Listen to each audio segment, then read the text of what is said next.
Hello, everybody who is about to listen to Rather Righteous Records, Episode 2. I just wanted to mention a quick editorial thing before the actual episode. At one point, we mention an album by the band Hella called There's No 666 in Outer Space. We thought that Cedric Bixler Zavala from the Mars Volta and the album for this episode, Cryptomnesia, was on There's No 666 in Outer Space. We learned after the episode was recorded that the singer for that album was a gentleman named Aaron Ross. He has his own material on Bandcamp as well. We thought it was Cedric, Moises and I. It sounded a lot like Cedric. I'm thoroughly surprised that it's not him. So, excuse that. Also, close to the end, our friend Andy comes in. He listened to some of the album with us while we were going through it and thought he left his keys in our little studio. So, you'll hear him too. He's a great guy. So, thank you, and thank you for waiting through this little introduction. And let us begin.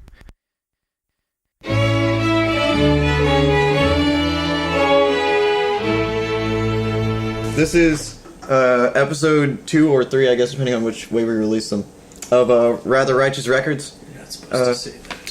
What? Why? It ruins the illusion. The illusion man. of what? The magic. Top secret. Whatever, man. It kind of curses yourself. You know what? The episode's done. I'm going home. No, okay. So yeah, Joey and I are here as we were before, and this time we have two of my good friends and Joey's good acquaintances. James Stone. Hi. He plays Irish music.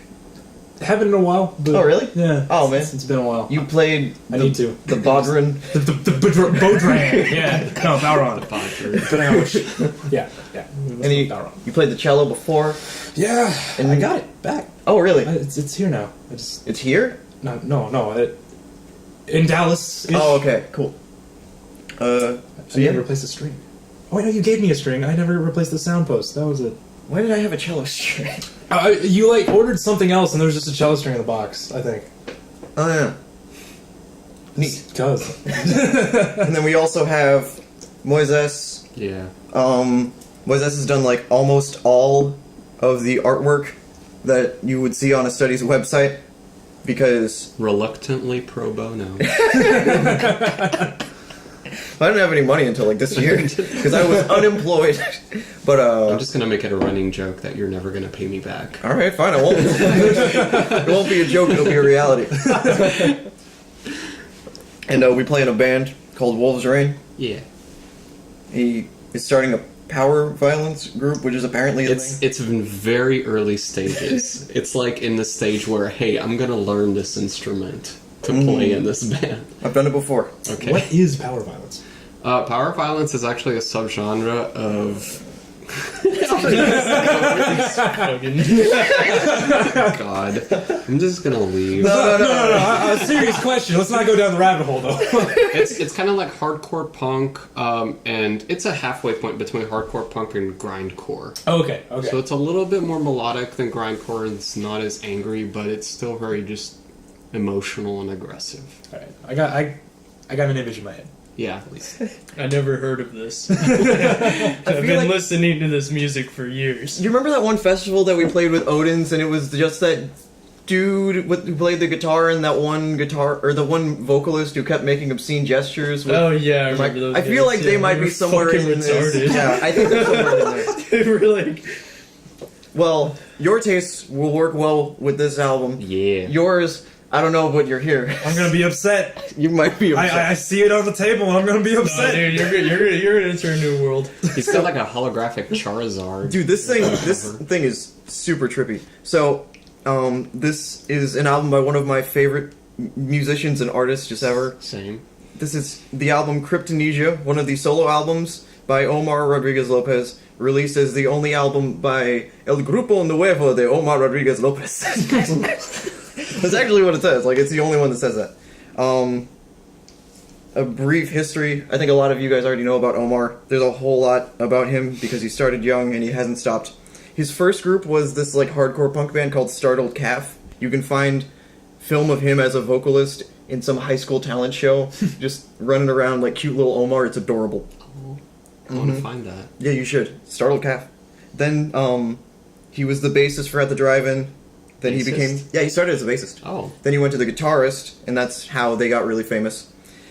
At the Drive-In became boring to him and Cedric, and I think they were on too much cocaine. So Heroin. heroin? Yeah. Neat. So they went to that dub group De Facto, which I don't know much about, but they had a dub group. They had an album called How Do You Dub? You Fight for the Dub, You Plug Dub In. That is the name of the album.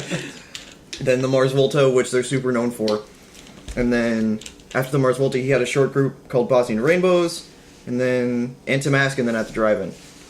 What a lot of people don't know as much, because it wasn't nearly as supported as the major bands, was that while Omar was working on the Mars Volta, he would also, according to him, in a 2007 or 2008 interview with a website called Toasted, would record about 10 to 11 solo albums a year. He claimed 10 to 11 a year. So this has been happening habitually. He also has made, I think, about 7 movies, though he's only released 3. And up to this point, I think he has 40-something solo albums. Woo. That are published. Woo. In the chronology of, like, his complete solo albums, I think, like, completely him, I think this is the 11th. It was recorded primarily in 2006. I think they did some overdubs in 2008. But he said that they recorded it in like, 5 or 6 days, right at the same time as he was recording another one of his solo albums, and also working with the drummer, Zach Hill, from the notorious band Death Grips. Almost wore my Death Grips shirt. You should have. I should have. I know nothing about Death Grips. The first time I saw anything about them, I thought they were a joke. Wait, seriously? Yeah. They're just like- interesting, dude. There's something else. They're cool. He's my favorite drummer. Like, I don't think anyone captures his intensity because he doesn't sound like a very technical drummer, like a prog drummer or anything. But still, he does like hit the shit out of it. And like you a respect it. style. Oh, I do. And I mean, you see like photos of him bleeding all over the drum set. Whoa. Yeah, it's insane. But he's amazing. I love Daddy Zach Hill. The only other thing that I know about him is shortly after this album was released, Cryptomnesia, which was released in 2009. I think the next one was 2011, because apparently Zach Hill and Omar recorded 3 albums. They released the second one, Mantra Hiroshima, I believe in 2011. And I've listened to it a few times, and I've tried to get other people to listen to it, and no one else will stand listening to it. I once played it in the car with Trent. He was like, we got to track 3, and it's just such freneticism because, you know, it's Omar and Zach Hill. Yeah. It was how fast can we play and how much noise can we put in here. Trent was like, hey, can we turn this off? So, yeah, fun facts. I don't know how much, you don't know much about the Mars Volta, do you? No, but I've seen videos of them live, and that's about it. Yeah. So they had 6 full-length albums, like studio albums. Octahedron came out a month after this one did, and Octahedron is where they went pretty much they're like downhill in terms of the intensity of their albums. The album before that one, Bedlam and Goliath, bunch of crazy stuff happened. If you are curious about it, like you or the listener, you should look into it on your own time because I'll put an asterisk on that because some of that is kind of hearsay. Well, it may be, but I mean, the legend. You know? Yeah, it's a nice legend though. I like it. It's a good story. Yeah. I've never even thought about it potentially being fake. Oh yeah. But either way, they like chilled out after that a lot. Octahedron is a very calm album prospectively, and Cedric has always called it their pop album. Mm-hmm. And yeah, like that face of skepticism. Yeah. I'm wondering, like, pop for Omar. Yeah. What is that? Well, actually, Bosnian Rainbows, the band after the Mars Volta, is pretty chill, and some of his solo albums are pretty chill too. Unfortunately for you, not this one. But Okay. Yeah, they did chill out, and like I said, this came out in May 2009. Octahedron came out in June 2009, and Cedric said in an interview, for all the Mars Volta fans who are disappointed that it doesn't have the same Mars Volta everything, they should pick up Cryptomnesia, which is what we have in front of us. So this one's going to be a little all over the place. Is the yeah. impression I'm getting. Yeah, Judging by that smile, I'm not wrong. I like that. I'm super excited to not only just listen to this, because this is the first time I'm going to listen to it on a CD. I got the vinyl version in 2015, but I don't think it was meant to be pressed to vinyl. It's just not. Although there is one fun thing about it. the inside of side A has an endless groove on this really noisy part. Oh. So it's a very seamless endless groove, but like it grinds into your brain. So let's see, is there anything else? Wait, so I'm sorry, what year did this come out? It was released in 2009 and recorded in 2006. Was Cedric in this? Yeah, Cedric does the vocals. Juan Altaren, or I can't speak. Yeah, De La Peña. Yeah, thank you. De La Peña? Brazilian. Yeah, look. Oh, I always read it as Juan Duarte. Oh, I've never seen the De La Peña part. That's his full name, allegedly, at least. Fun fact, he was in a speed metal group in the 80s that... Racer X, right? Racer X. Yeah. They're amazing. Oh shit, I listen to them. Yeah, I love Racer X. And he was John all the way to then. Oh, really? And then, like, Okay. as soon as he joined a Mars Volta, for some reason, he switched to Juan. Started having the Mexican flags on his amps and stuff. Yeah. Hispanic pride. And also, I just looked this up because I forgot what year it was, but in 2007... Hold it down. Nice. Okay, go ahead. But in 2007, Cedric was on Hella. Hella's the math rock Zach Hill's in, which is just a guitar and a drum. Cedric was in There's No 666 in Outer Space, their album in 2007. Yeah, you've recommended that to me. I need to listen to that one. These Yeah. album titles, though. Oh, yeah. Yeah. Yeah, these people are fucking crazy, dude. Omar has specifically said many times that a lot of the names of their stuff sound so weird because they just pick stuff that sounds good together. Some of these I don't know if I want to say on here. I guess we're going to mark it explicit anyway, but like one of the tracks on here is called Paper Cunts. There's Elderly Pair Beaten with Hammer. Well, I don't know if it's Cedric or Omar that comes up with, like, all those portmanteaus. That was, some of them were Jeremy Michael Ward, too. Like, Amputexture, that was him. Really? Okay. Mm-hmm. And he died. He died before the Mars Volta. Or he died right as the Mars Volta was about to come out with their first album. Oh. Jeremy Michael Ward was really important to Omar. They made Omar's first movie together, Manual Dexterity, but since he died, they never put it out. Right. But they did do 2 albums that were the soundtrack from it, which was his first solo album, and then another one called Absence Makes the Heart Grow Fungus, which I thought was a pretty great name. So, I think that's most of the pertinent information leading into this album. Is there anything else that you guys are curious about before we jump into it? Do you guys want to look at any of it? Ooh. Yeah, it looks trippy as shit. Do you guys want to see the album booklet? Maybe read a little bit about it? Oh, that reminds me of one more thing. So, good luck reading this, by the way. Omar said that, I think in the notes of this, that a lot of people will probably say ill things about it, but he's very proud of it. Oh shit. So, this is the lyric sheet. Well, you gotta explain for the listeners. No, they can see it. They can see it? Mm-hmm. The listeners? Yep. Oh. It's Turn on your television. It's the now. portrait of Markov. So, yeah, for the listeners, much like how Emeril Lagasse wanted smell-o-vision, I'll just explain this to you. This is true, by the way.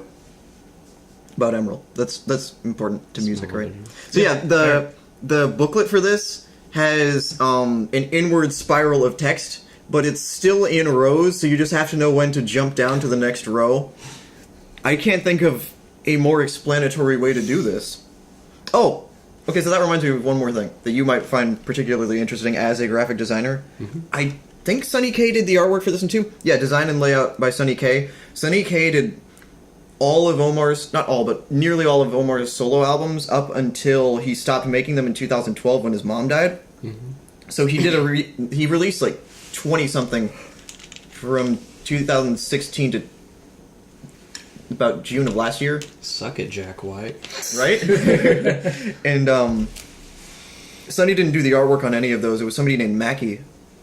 But Sonny K's artwork is super cool, and I love it. I'm gonna look it up. And on all of Omar's solo albums up until that point, they're just amazing. And it bums me out that he didn't do the newer stuff.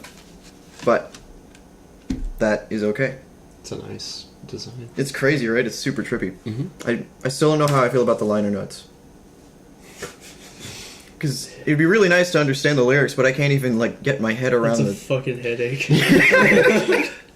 Oh, yeah, so yeah, I'll say one last thing. I don't know anything about this guy, but there's a gentleman named Jonathan Hishk who plays synth bass on here. So there's Cedric on vocals, Omar on guitar and keyboards, Zach Hill on drums, Juan on bass, and then this dude named Jonathan Hishk on synth bass. If anybody who listens to this knows more about him, I know that he was in a 90s like electronic rock group, but that's all I have any information about. that guy. What's the name of the band? I don't remember. I just looked into it like once. Okay. So yeah, let's listen to it.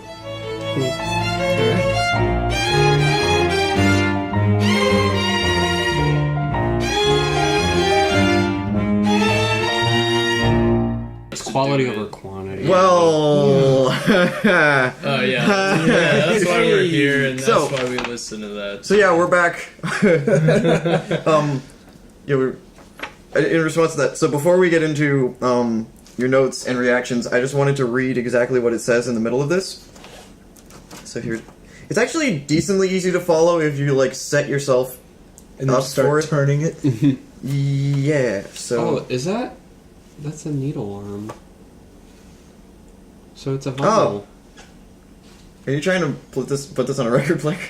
No, I'm saying like. Oh, yeah. that's what If it's you put it supposed on the to be. record player and start it this RPM, it reveals a map to Omar's hidden Hey, treasure. what if it does have some shit like that? Oh god. Whereas if you That would be burn something it- Jack White would do. Omar is the good Jack White, I like Jack White. the non-douchey Jack White. I mean, He's okay. He seems much more erotic. Yeah. I like Omar. I like Okay, so yeah, I found it. To soothe the symptoms of a cursed go-between, this magnetar of a record, parentheses, an uncomfortable meditation on bad manners, end parentheses, was recorded in the foul summer of 2006. It then sat in my grotesquely overpopulated Roman holiday of a closet, awaiting its vocal tracks, which were finally realized in the illustrious Australian summer of 2008. Being predisposed to insults, I would like to say now that I love this record with all my guts and find it very much worth the wait. Parentheses, I hope you'll agree, though I sense some of you may not. End parentheses. This project, as many before it, though one small step forward in our personal therapy, still bears the question. Is our footing sure enough to be trusted? So that's what it says in the very inside. Hashtag deep. Mm-hmm. Yeah. So, we just listened to Cryptomnesia in its entirety. James, you looked like you were having PTSD. Okay, so I didn't hate it. So there's a start, right? Just as an overall view, I there were parts of it I liked. Cool. And a lot of the songs, I would be sitting there and I would focus on one particular part of I'd focus on I like what the guitar is doing, I like what the drums are doing, I like the vocals, but when you put them together, for some reason I don't like it. Well, it's a very disjointed album, like Polly. There's a few things in particular that I'll say about that as we get into it. Yeah. I mean, I'm fine with it. What is it? Polyrhythmic? Not just polyrhythmic, because there can Everything. be there can be polytonal, polymetric, all that. And I like the second half better than the first. Somewhere I couldn't tell you track names, numbers or names. No, it all seemed like We're not supposed to. Yeah, I It's figured. meant to be heard in one sitting. Yeah, It's and very seamless. near the second half, I liked it a bit more. Well, that's good. I couldn't tell you what I liked about it. It just something clicked. One thing that I'm guessing is the songs "Paper Cunts" and "Elderly Pair Beaten with Hammer." That's the stuff that really sounded like Cedric had that Led Zeppelin kind of melody going on. Mm-hmm. The more quote unquote normal. Yeah. melody. Yeah, I guess so. Yeah.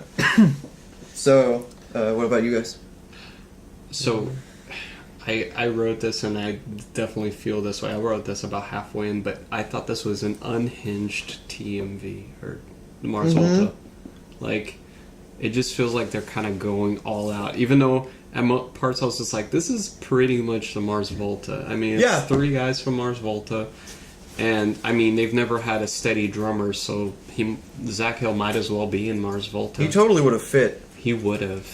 That would have been cool. God, he would have been. They're drummers that whenever Omar put together drummers with the Mars Volta, he always just tried to find the people who could play the fastest, the smoothest. Yeah. And, I guess to James's point, how everything, it's so convoluted put together because you have a batshit drummer, you have a batshit guitarist that are both just, going insane at it. And, you know, it reminded me a lot of math groups like Hella, which have Zach Hill, where it's just like just insanity paired up together to a point where you're just like you don't know what the fuck is going on. And then you add on top of that, like, I started reading lyrics along, but I'm like, I don't know why I'm doing this. It's Cedric. His lyrics make no sense at all. No, I know a few of them pretty well, but one Nielsen family at a time in a cardboard test site. All right. with your granite, I have pills to eat. Yes, yeah. That song. Of course, it's not as weird as like the kiosk in my the kiosk in my front temporal lobe is shaped like Rosalind Carter. Yeah, dude. All right. Actually, one of Omar's other solo albums has the line "Los ovarios de tu ojos negros." The ovaries of your black eyes. Yeah. All right. So, Joey, what do you think about this? I fucking love that. Okay, the good thing was it put me in this nice trance. Like, I like that kind of psycho repetition. But there's always, he did one thing I loved, which I do in my music too. There's always one thing that just repeats. It's constant. There's one thing that keeps ground, and then it just sounds like you're improvising over that, letting your insanity out, and that's what I hear from Omar, and I love it. I get that. And then Zach Hill made it. Like, I think he was the biggest drive on that whole album, and that was fun. And I didn't care for Cedric's vocals in the first half. The second half, he figured it out, but the first half, it looked like he was trying to figure it out. I feel like the vocals kind of got lost a lot. Yeah, it was it sounded like he didn't know what the hell he was doing. Do you guys mind if I, rant for a little bit? Rant. So part of the reason that I love music like this and that I wanted to put together a podcast of less popular stuff is that, we're all musicians, and I don't have it in me to play a lot of really intense video games, though I really like them conceptually. I'd love to play the original Legend of Zelda, but I don't have that in me. It's too vast a game, even though technically you could get through it really quickly. And music like this speaks to me in that same way. This is a challenge to get through. And that's what I love a lot about it. And then as you dig into the layers, you can see a lot of stuff. Like you said, you lose the tracks because Omar is notorious about this on his solo albums. A lot of songs will essentially be diptychs, not dictits. Diptychs, as in two panels facing each other. So it's pretty much the same song, just split into two at a point to where it seems coherent. Okay, yeah. Mm-hmm. If you go to his solo compilation album, it has 3 of the tracks from this. So those ones I heard a lot more before I bought this album. One of which was the second track, Half Kleptos. And then one of the really, really frenetic ones. And oh man, I went so far into that rabbit hole that I forgot what else I was going to say. But something else, I thought this was weird. So, like I said at the beginning, I had the vinyl version of this, and I got the CD for this podcast, so I thought that the mixing would be better, but the mixing is still super weird. Yeah, that was rough. It got muddy. I heard a lot of distortion. Well, I don't know if he does that on purpose or what happens, because he had a solo album called Unicorn Skeleton Mask, and the mixing on that one is just straight up objectively awful. And then lo-fi has a charm to it. Yeah, it does, because they did a re-release of, or whenever they did that new cycle of albums in 2016 and 2017, they redid a lot of stuff from that album Unicorn Skeleton Mask on the other albums, and the mixing was a lot better, and some of it was overdubbed, but a lot of it wasn't. So I wonder if a lot of this stuff from the pre-2012, solo stoppage, essentially, was done deliberately crazy lo-fi. Yeah, it had that feel where, I couldn't tell if what they were doing was intentional or not sometimes. And also that whole synth bass was... the synth bass combined with the bass guitar and all those layers. Yeah, this shit got crazy. Yeah, I liked the bubbling that you could feel going on. I was gonna ask you, did Zach Hill do any electronic programming? Not just drums, but just any electronic instruments? It's not listed, but I'm sure that he did. Because I know he has a lot of influence in that. Well, he does that all in Death Grips. Yeah. So it doesn't say that he did anything specifically. It says that he just did drums and the music was written by Omar, but I'm sure that he did. Yeah, because some of that stuff just reminded me of some of the electronic arrangements that he does. Because he does a lot of he does samples on like electronic drums, and then he just like drums those samples. Oh, neat. Yeah, so Oh yeah, Between the Brain and Me guy does that too. yeah, Yeah, I've seen him do it. so that's basically how he did this entire album with Bjork samples. Like he was pretty much just drumming on Bjork samples, and then they recorded an album. Dang. Fellows on the Moon. Dang. That's Except cool. except Fellows, it's the N word. So, but I'm not gonna say that. Oh, Oh. that's fair. Yeah. I'll let you say that. I did get a Death Grips feel from that. Yeah, because I can hear that same drum tone pretty much. That snare was brutal. Yeah, that's true. Even those toms, like those tom fills near the end, they were fucking crazy. Probably changes the head like 5 times per song. I'm sure. And Juan used a pick on a lot of this stuff, and he doesn't always do that. But you can just, it just sounds like a pick. The bass Yeah. was crazy. Yeah, very articulate. Let's see. I'm wondering if there's anything in particular that I want to go over.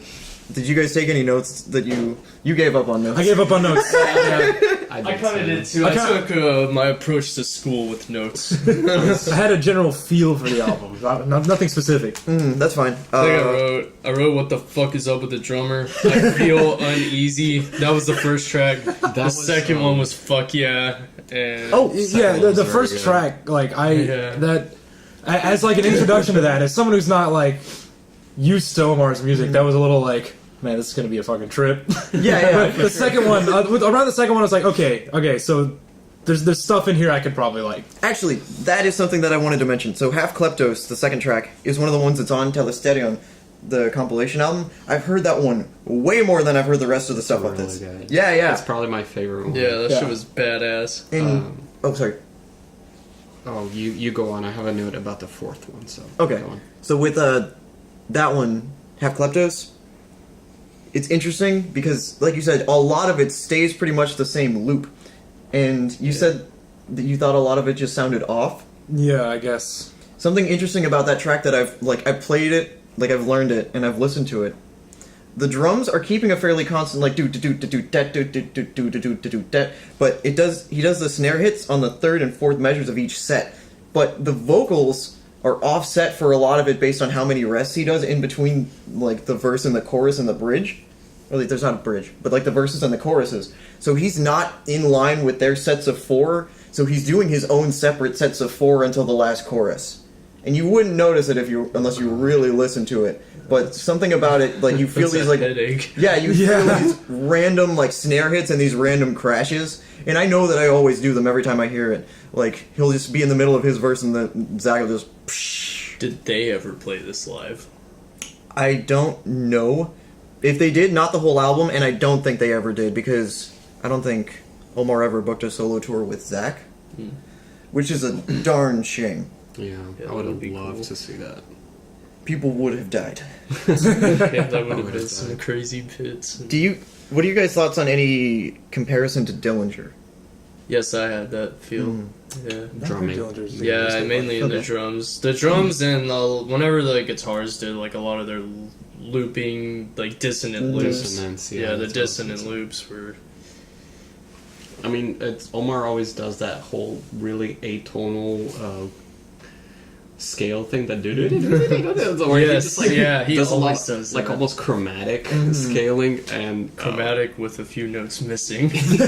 I love that so much. But I was gonna Yeah. that's what I was saying, like how Zach, he feels like an intense, just like super precise drummer, but something about him doesn't make him sound technical like Dillinger's drummer, like any other prog drummer, because I don't know, he just has more of a passion to it that just makes him sound like just like a punk drummer and not like a metal drummer. Yeah, I see what you're talking about. That's how I felt. Yeah. Yeah. I wonder if that has anything to do with the production of the way that his drums are done as well. Because I've seen Yeah. videos of him playing, and he doesn't seem like he uses really this is going to be a weird Not like thing a to say. million microphones. Yeah, he doesn't. recording it. In watching him, he's much less cautious with his overhead, like his cymbals and stuff. Whereas with a lot of that whole progressive scene, I can't believe I said that, but I did. In the progressive scene, from the point of view of production, not whatever you guys want to consider a genre or not a genre, we'll go into it later. Like, Do you want to argue about genres? yes. the cymbals are kept really low.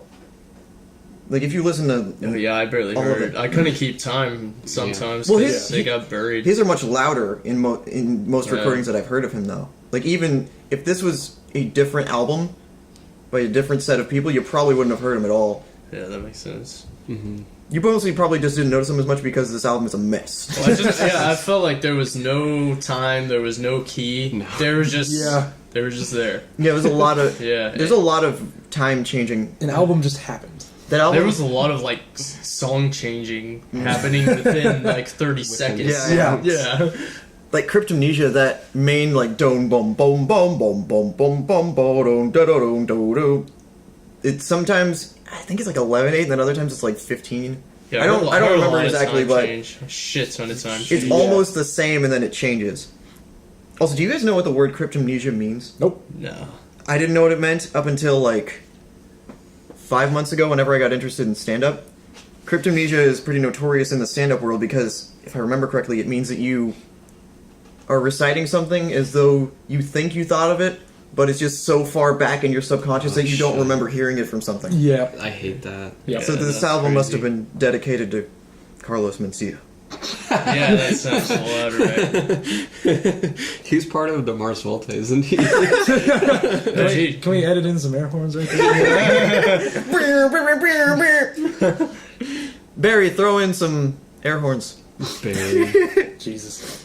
Put that in, Barry. I was going to talk about track 4, which was the one that's like very Puny nauseating. Cause, no, it's They're Coming to Get You, Barbara. Oh, yeah, you're right. Puny Humans is the 5th. That's the one with the looping. I mean, it's Yeah. hard. It's hard to tell like which one's which. Yeah. Yeah. I think it's. I'm looking at the lyrics. This one it says it's instrumental, except for like a spoken word thing. But you want to play peekaboo? Yeah, yeah. You said you want to play peekaboo. I do want to play peekaboo. Let's play peekaboo. I Okay. didn't hear any of that. I've Me never neither. heard that any time I've Sure heard that this. wasn't like the transition, or... That could have been background shit, like something that they It got was. heard. They do that a lot. Yeah. There's a they lot. do that. There's a Yeah. lot of interludal stuff on this album in general. But are you aware of krautrock? Like Can? Yeah. Still don't know what it is, but I know that Can does it. I mean, it's just like Ken does like really repetitive. It's like almost like space rock or jam rock, pretty much. But Right. it's just All these adjectives. Wait, if there's space rock and jam rock, is there space jam rock? According to SoundCloud, Slam. yes. I'm sure Quad City DJs are the first band to do Oh, that. God. But it just reminds me of that, and I know Omar's probably definitely influenced by krautrock. Like there's He did an album with the singer of Can. Damo Suzuki. Yeah. Oh shit! I wasn't aware of that. Mhm. I've heard Damo Suzuki does a lot of stuff as of recently, but yeah, it just reminded me of that. Just like that super repetitiveness, to the point where it's like almost making you nauseous. But Yeah, that's what I really like about it. a lot of his solo stuff has especially bass and drum loops that do that, but this album has a lot of much more depthful repetition. And it's interesting because in a lot of circumstances that would be cause for trance. And I'm sure that you, like Joey, Moises, and I are more acclimated to this, so you brought, like you said, you fell into that trance. But Yeah. how would that affect you as someone who does not listen to this stuff? Specifically, what? The trance bit? The fact that it, like, It gets- puts your mind into a trance. Did you get comfortable at Yeah. all at any point in this? Like, did you find solace in this? Like, Did I find deeper meaning? it's basically a mind fuck, but Like the 1, 2, 3, 4, 5, 5th, sixth thing in my notes was James looks distressed. You would always look at me whenever a very sudden. Yeah, just sudden song changes I with felt weird like I was kind transitions. of out of peace at times. Yeah, you look pretty. Yeah. We all looked pretty lax. I was trying to like stare into middle distance and just like I don't know. It was near the end I got uncomfortable again. Mm-hmm. Like the first track and then near the end. Especially whenever it was going like every couple of seconds it would just cut out and switch to something else. Yeah. Yeah, that So shit great. got a little... I felt Yeah. like they did that a lot in Bedlam and Goliath. Yeah, Yeah, they did. They had a lot of like in the middle of the song they switched to like something completely different. Bedlam and Goliath with it. I think it was released in 2008, so the vocals were recorded like about that time too. Oh really? Okay. I think. But I'm I not just sure. remember like specifically the song Metatron. Like, Yeah! when I first heard it like I thought it was 3 different songs in one because there's like so many sudden changes, and that's what it reminded me a lot. Yeah, he's notorious about that stuff. He's over here. Hi, Andy. Hi. I don't know. Not that I've seen. Shite. Knock over that. What did you think of what you heard of the album? You know, the parts that I heard I actually kind of dig. 'Cause Sweet. I've heard a lot of Omar shit, and I don't like most of his stuff. I actually like that. Sweet. Oh, That's good to know. I like Anyway. Okay, Closing thoughts. So yeah, I have a little bit I'll say at the end, but is there anything else that you guys want to say in particular? That was a badass album. Yeah. Go listen to it and listen to more of his shit. Cool. I mean, I liked it. I'm not sure I'd would throw it on the car. Right. I feel like it's something I could give another listen to, Okay. just to see if I get anything else out of it. That's right. Yeah. At first listen, I kind of like it more than the last 2 Mars Volta albums. I believe it. Although I kind of came to really like Nocturnicate. Like, that's a really good one. Yeah. Yeah, that one gets cool. I still really like Yeah. both. But yeah, it reminded me a lot of the jammy sections of Francis the Mute, which Yeah, is like for one of sure. my favorite albums of all time. Yeah. So I'm definitely gonna revisit this probably when I'm going home. Sweet, dude. Well, on that subject, if you guys, the listeners at home, or you guys are curious about this, the problem is he had a split with the label that released all this stuff in 2012.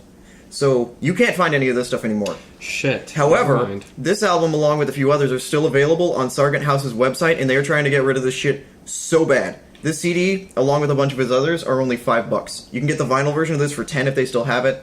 They have some shirts, but yeah, it's really hard to find a lot of his solo stuff, except for this one. You can still find this, and it's a challenge. Nice. This is like the Contra of modern rock music. So, thank you guys for being here. Thank you at home for listening. We're gonna call it. Thank you. Bye. Come Blanc.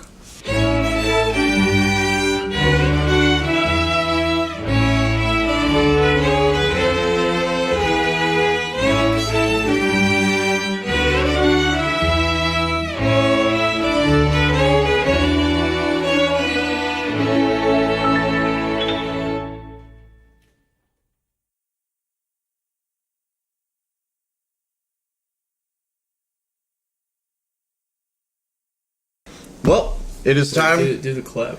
Well, we don't need a slate because we're just We're already going, man. we're Too not late. we're not attempting to record video because we don't want sunset in this one where we had sunrise in the last. Oh shit, that was weird. Yeah, I forgot about Because we went so early that we forgot that sunrise would come through the window. Well, I was up all night. Yeah. It's kind of romantic. I slept for like 2 hours.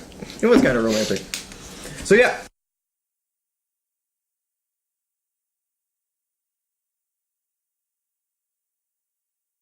That when I first heard it, like the ending was like felt really cut off. I'm like, did it just end? And then I had noticed like how it loops back into the first song. That's badass.